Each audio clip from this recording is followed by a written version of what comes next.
서울의 집값 하락세가 이어지고 있습니다. 지난주 서울의 아파트 매매 가격은 전주 대비 0.28%, 전셋값은 0.91% 떨어진 것으로 나타났습니다.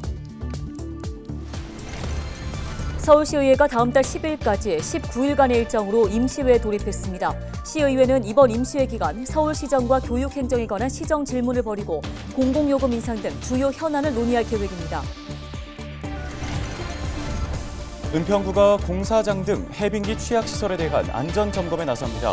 점검 결과 경미한 사항은 현장에서 즉시 시정 조치하고 중대 위험 요인이 발견되면 사용 금지 등의 안전사고 방지 대책을 마련한다는 계획입니다.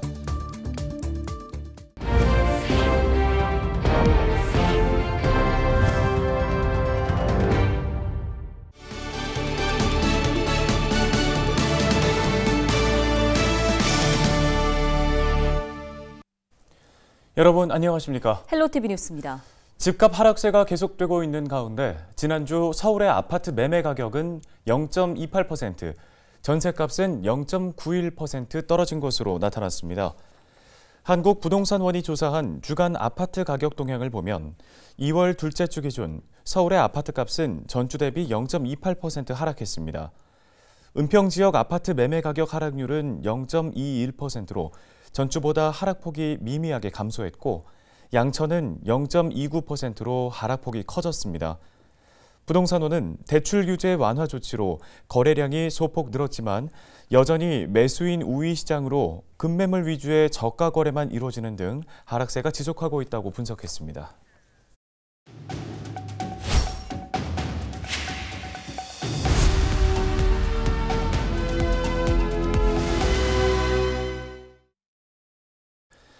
네, 앞서 전해드린 것처럼 서울의 아파트값 하락세가 계속되고 있는 가운데 일각에서는 집값 바닥론을 언급하고 있습니다. 네, 관련 소식을 전주대 부동산학과 하정민 개건교수와 함께 이야기 나눠보겠습니다.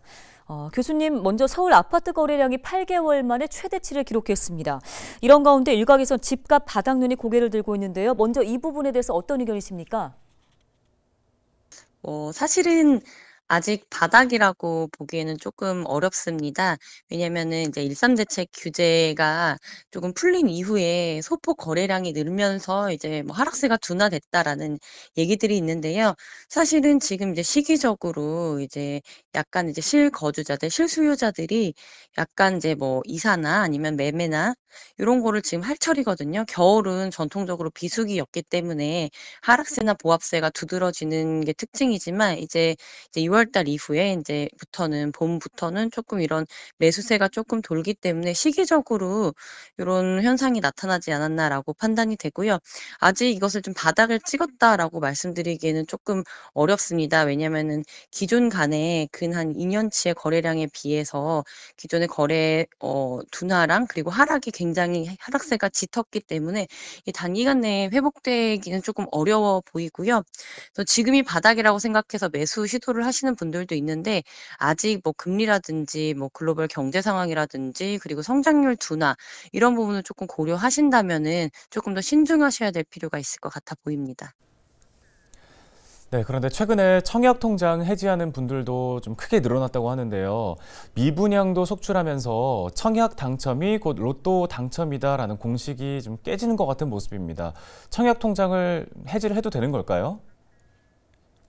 지금 같은 상황에서는 사실 청약통장이 조금 아깝다, 이게 목돈이 들어있는 게 아깝다라고 생각되실 수가 있습니다. 사실 청약통장의 금리도 높은 편이 아니고 이득이 안 되기 때문에 지금같이 이제 분양이 잘 안 되고 거래가 정체됐고 미분양이 쌓이는 시기에는 조금 이게 무의미하다라고 느껴지실 수가 있는데요. 사실 이제 부동산 주기가 이제 사이클마다 좀 돌아오거든요.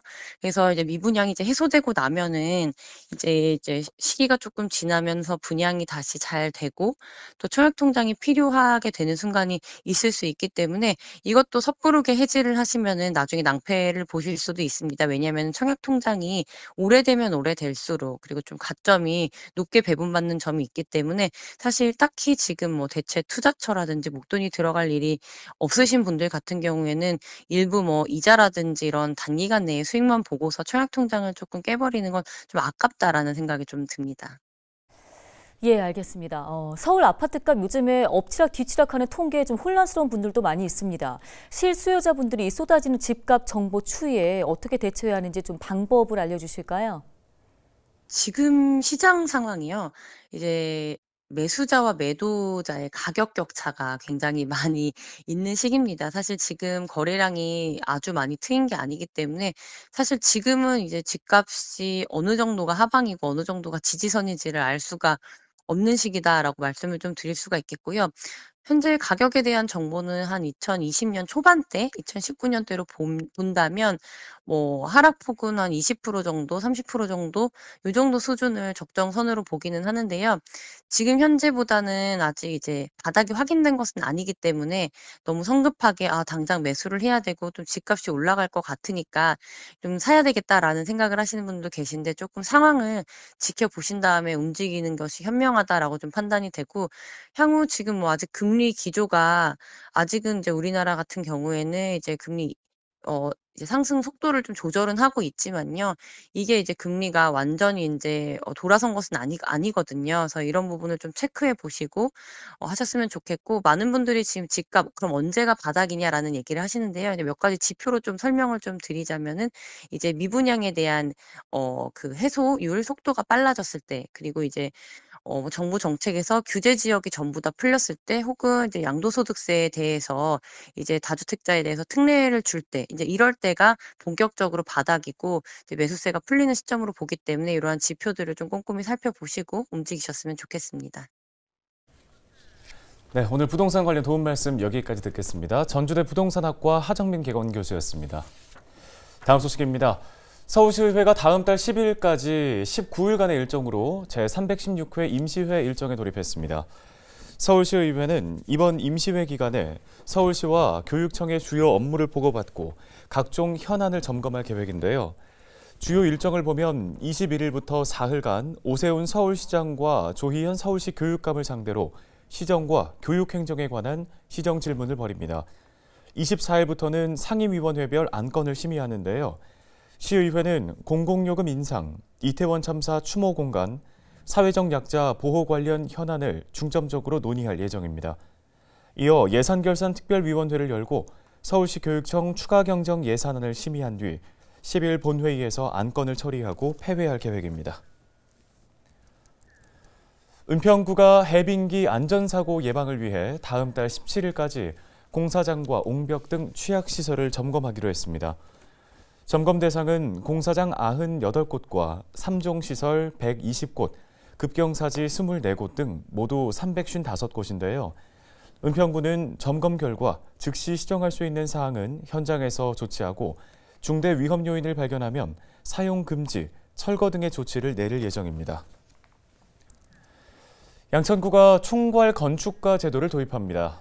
양천구 총괄 건축가는 공공건축과 도시계획 사업의 기획부터 시공, 운영까지 모든 단계에 참여해 통합적인 관점에서 공공사업을 조정, 자문하는 역할을 하게 되는데요. 구는 도시공학 박사인 윤영건 건축사를 총괄 건축가로 위촉했습니다. 이 외에도 양천구는 구청장 직속 도시발전 추진단을 신설한 데 이어 지난 16일에는 공동주택 안전진단 자문단을 구성해 재건축과 리모델링 등 도시 정비 사업을 지원하고 있습니다.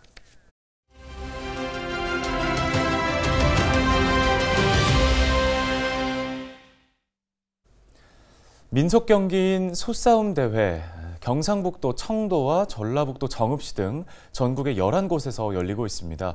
해마다 솥싸움 대회 개최를 두고 논란이 일고 있는데요. 네, 전통 문화로 보존을 해야 한다는 입장과 동물 보호를 위해 법을 바꿔서 폐지해야 한다는 의견으로 나뉩니다. 시민들의 생각은 어떤지 들어봤습니다. 여론은 지금 이나라 기자입니다. 싸움소들이 서로 뿔을 맞대고 힘을 겨룹니다. 뿔과 소 머리에는 핏자국이 선명합니다. 솥싸움을 보러 온 사람들은 관중석을 가득 채웠습니다. 일부 시민은 솥싸움 대회를 민족 고유 경기로 보고 이어나가야 한다고 말합니다. 전통으로 전통국 솥싸움이라고 막 다 보던 건데 하던 건데 한번 봤으면 싶은 그런 심중인데 굳이 없앨 필요가 있습니까? 저희들 생각에는 텔레비에 봐도 보면 신기하거든. 우리 뭐 한국 전통 문화 거석이니까 안 좋겠습니까? 그 지키니까. 이 동물 학대라고 할 수 있는가? 안 되지. 소싸움을 전통으로 보고 지켜야 한다는 목소리도 있지만 반대 의견도 있습니다. 정도고 뭐 가서도 봤고 자주 봤는데 그게 좋다고는 생각 안 한대요. 그게 뭐 싸우다가 피도 흘릴 수도 있고 다칠 수도 있고 그런 거 보면 가족 싸우는 걸 좋아하는 사람도 있는가? 저는 좋아 안 하는데. 사람도 뭐 사람끼리 싸움 붙이면 다치는데 동물이라고 다를까 싶어가지고 저는 개인적으로는 학대라고 생각합니다. 소싸움 대회를 바라보는 시선은 경제적 효과를 놓고도 차이를 보이고 있습니다. 싸움소를 키우는 농가는 소싸움이 지역 경제 활성화에 기여한다고 말합니다. 이런 전통 민속 축제를 통해서 도시민을 농촌으로 관광 오게 할 수 있는 정주 인구를 늘리는 그런 효과를 가질 수 있고 지역 경제 활성화에 큰 도움이 되겠습니다. 반면 경제 효과를 뒷받침할 근거가 없다는 견해도 있습니다. 10년 넘게 정읍에서 소싸움 대회가 치러졌지만 그것이 정읍 경제에 순기능을 했다라는 어떠한 실질적인 근거 자료가 없습니다. 지금까지. 소싸움 대회에서 도박을 하고 있다는 것은 암암리에 다 알려진 사실인데 도박을 통해서 지역사회 경제를 윤택하게 한다? 그것은 저는 반대입니다. 헬로티비 뉴스 홈페이지에서 진행된 설문조사에서는 소싸움 대회를 중단해야 한다는 의견이 계승해야 한다는 입장보다 많았습니다. 최근 녹색당과 시민단체는 동물보호법의 소싸움을 예외로 하는 조항을 삭제해야 한다고 국회에 촉구했습니다. 그와 반대로 코로나19 여파로 중단됐던 소싸움 대회는 올해부터 다시 열릴 예정이어서 앞으로 소싸움 대회에 대한 논쟁은 계속될 것으로 보입니다. 헬로티비 뉴스 이나라입니다.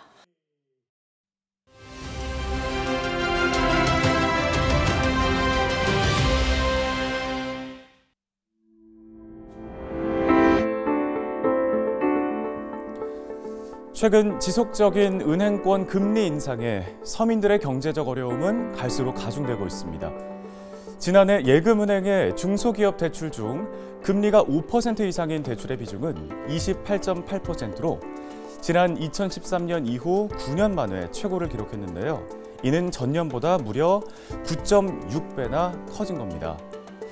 자, 이런 가운데 시중은행들이 성과급과 퇴직금 등으로 돈잔치를 벌인다는 소식은 서민들의 마음을 더욱 무겁게 만들고 있습니다. 정부와 여론의 비판 목소리가 높아지자 은행권이 부랴부랴 금리 인하 정책을 내놓기 시작했는데요. 먼저 KB국민은행은 오는 28일부터 주택담보대출과 전세자금대출 금리를 최대 0.55%포인트 낮추기로 결정했습니다. 또 우리은행의 경우에는 21일부터 우대금리를 늘리는 방식으로 사실상의 실질 금리를 낮췄습니다. 금리 인하가 기대만큼 이루어지진 않겠지만 금리 인상에 대한 불안감은 덜어줄 수 있을 것으로 보이는데요. 서민들은 3년 후 금송아지보다 당장에 물 한 모금이 필요합니다. 데일리 브리핑이었습니다.